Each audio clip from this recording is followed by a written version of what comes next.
ॾिसी रहिया आहियो सिंध ग्रीन न्यूज़। मां आहियां गुलज़ार मंचालियो। ख़बरुनि जो सिलसिलो जारी आहे। हाणे ख़बरूं शामिल कंदासीं।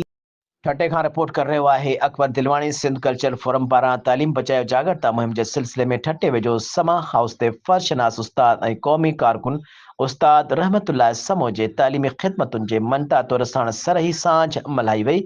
मनता तक़रीब खे मुखातिब थींदे बहितर ऐं मयारी तालीम लाइ जाखोड़ींदड़ समाज सुधार गुलाम नबी सौर चयो त मौजूदा हालतुनि में असांखे हिकु बहितरीन फर्शनास ऐं पंहिंजे स्कूल जी मालिकी कंदड़ नेक मर्द जी सख़्तु ज़रूरत आहे, जेकी पंहिंजे पंहिंजे इलाइक़नि में तालीम जूं ॾियाठियूं ॿारनि तोड़े मिसकीन ऐं ग़रीब माण्हुनि जे औलाद खे सरकारी स्कूलनि ताईं पहुचाइण लाइ पंहिंजो क़ौमी समाजी ऐं इख़लाक़ी फ़र्ज़ सम्झनि था। उस्ताद रहमतुल्लाह समो बि उन्हनि बहितरीन ऐं क़ाबिल उस्तादनि मंझां हिकु आहे। सिंध कल्चर फोरम जे अॻुवाणनि मोहम्मद शरीफ़ जाकरो ऐं ज़हीर अहमद समो ऐं चयो त उस्ताद रहमतुल्लाह पंहिंजे स्कूल खे सहूलियतुनि तोड़े स्टाफ जी कमीअ जे बावजूदि संभालियो अचे ऐं इलाइक़े में तालीम जे वाधारे लाइ मुसलसल आवाज़ बुलंद कंदड़ आहे।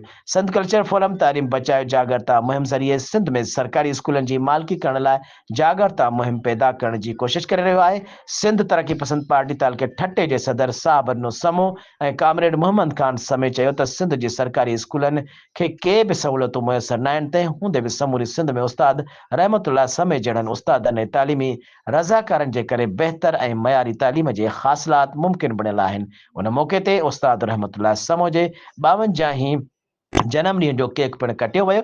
ॻोठाणनि ऐं साझावंदनि खेसि अजरकनि गुलाबनि जा हार उॾाए साणसि मुहबतुनि जो इज़हार कयो। हुन मौक़े ते ॿियनि खां अलावा ग़ुलाम रसूल अघम, ग़ुलाम रसूल समो, ज़ाहिद हुसैन सिंघार ऐं मुहम्मद आलम सिंघार पिणु मौजूदु हुया।